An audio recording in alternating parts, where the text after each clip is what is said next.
Kita ada polisi banyak, hadirin sekalian. Seperti yang saya katakan, UMNO tak dapat bersaing dengan kita. Kita ada satu buku jingga. Ini risalah saja, ini bukan buku. Ada buku, ini risalah saja. Dalam risalah, dalam buku jingga ini, Pakatan Rakyat, ada 10 janji. Sekiranya kita tawan Putrajaya, kita akan tunaikan janji ini. Apa janji ini? Salah satu daripadanya, sekiranya kita tawan Putrajaya, kita akan bagi sumbangan kepada semua warga emas di negara kita. Setiap orang RM1.000 setiap tahun. Setiap orang RM1.000 setiap tahun. UMNO bertikai, boleh ke tak boleh? Banyak bagi kepada warga emas, negara bankrupt. Ini hujah UMNO.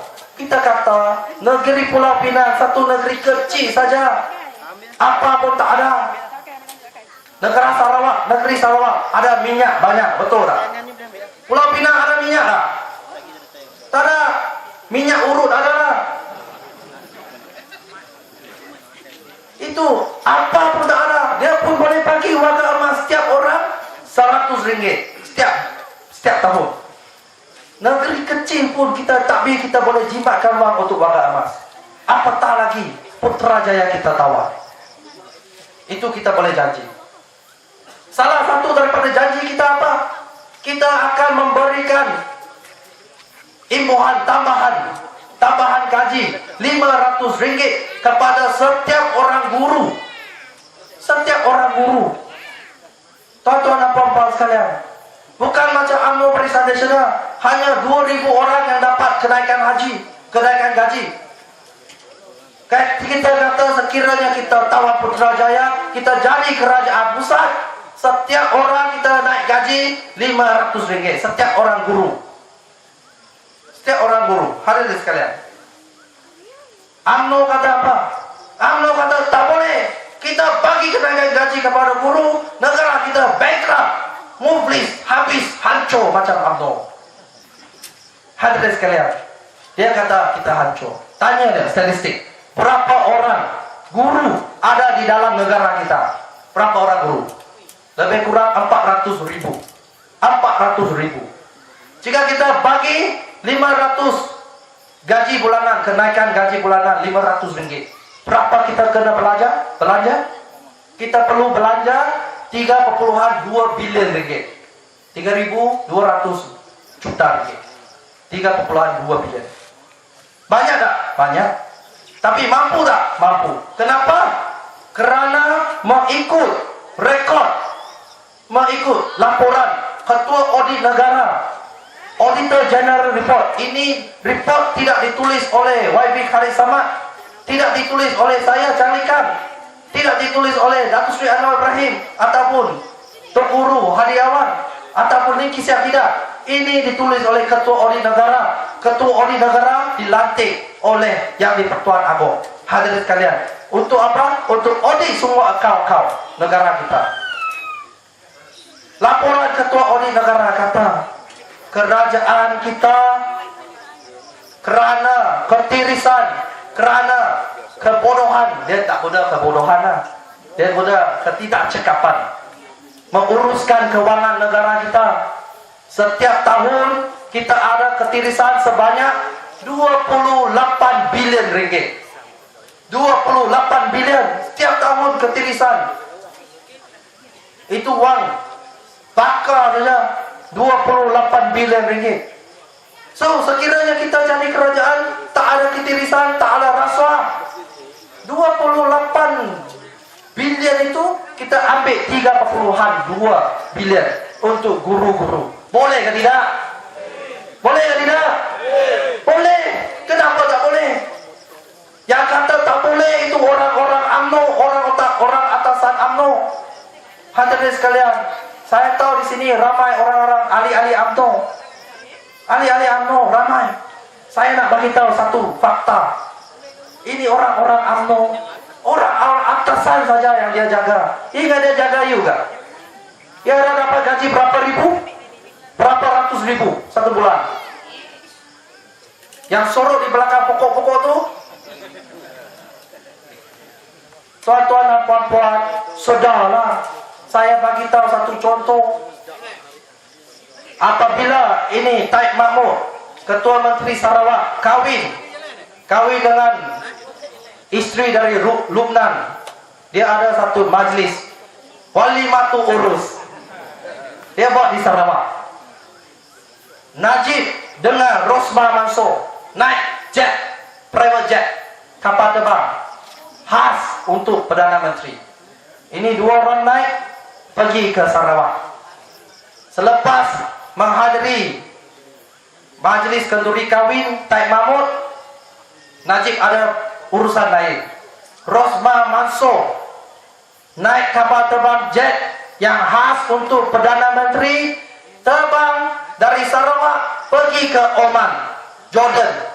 Hadirin sekalian, bolehkah seorang isteri Perdana Menteri guna jet kapal terbang Perdana Menteri? Boleh ke tidak? Tidak boleh. Tidak boleh. Dalam undang-undang memang tidak boleh. Yang boleh siapa?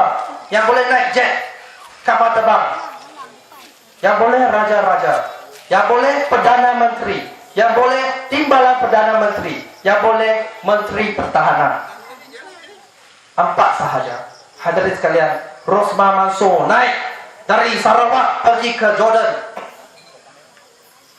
1 trip, gunakan itu petrol berapa? 250,000 ringgit 1 trip. Pasal itu jet 250,000 ringgit. Tak kira dia shopping dekat sana, belum kira lagi. Ini trip dari Sarawak pergi sana 250,000 ringgit. Hadirin sekalian, tengok. Ini isteri Perdana Menteri.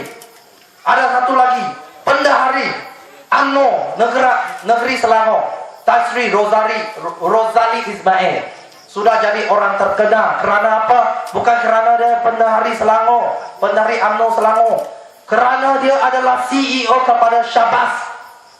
CEO kepada Syabas yang menguruskan urusan air di negeri Selangor. Ini CEO Syabas kata nak naikkan harga air di negeri Selangor. Tan Sri kali kata tak boleh. Syabas nak lawan, dia kata tak boleh, mesti naik. Tak naik kita bankrupt. Apa saya bankrupt? Kerana CEO tahu gaji dia berapa? Gaji CEO Syabas, Tan Sri Rozali Ismail, gaji 425,000 ringgit 1 bulan. 425,000 ringgit. Setiap bulan boleh beli 5 bangalo besar. Tak adalah 1 bangalo bolehlah. 5 bangalo di Batu Kurau. Hadirin sekalian, Mak Sabu kata jika dia ada gaji macam itu, tiap-tiap bulan dia nak nikah. Itu kata Mak Sabu lah. Hadirin sekalian, ini baru 2 contoh. Rosma Mansor, Rozali Ismail, tuan-tuan dan puan-puan, terutamanya orang-orang UMNO yang berada di sini. Apa pun tak dapat. Rosma mari sini, you cium tangan dia. Tak pusuk ke? Hadirin sekalian, oleh sebab itu saya minta tuan-tuan dan puan-puan, kita jangan terberdaya lagi. Jangan ditipu lagi oleh UMNO Barisan Nasional. Nak kata beri peluang, kita sudah beri. Kita bukan beri 1 tahun, bukan beri 10 tahun, kita sudah beri 50 tahun. Dan sah UMNO Barisan Nasional tidak dapat mentadbir negara dengan baik. Beli kapal terbang, itu enjin sudah hilang. Beli kapal selam, tak dapat selam. Lebih baik kita beli rakit batang pisang. Betul tak? Inilah keadaan politik di negara kita, hadirin sekalian. Jangan kita tengok lagi, jangan kita baca lagi utusan Malaysia. Jangan kita tengok lagi televisyen TV 3 RTM. Kita kena dapat maklumat yang sahih, yang betul. Lepas itu sebarkan kepada kawan-kawan. Kali ini pilihan raya yang akan datang, kita memberi sokongan padu kepada satu pakatan yang boleh membawa perubahan, yaitu Pakatan Rakyat. Kita beri undi kepada semua calon-calon Pakatan Rakyat. Boleh ke tidak? Sekian wabillahi taufiq wa hidayah. Wassalamualaikum warahmatullahi wabarakatuh.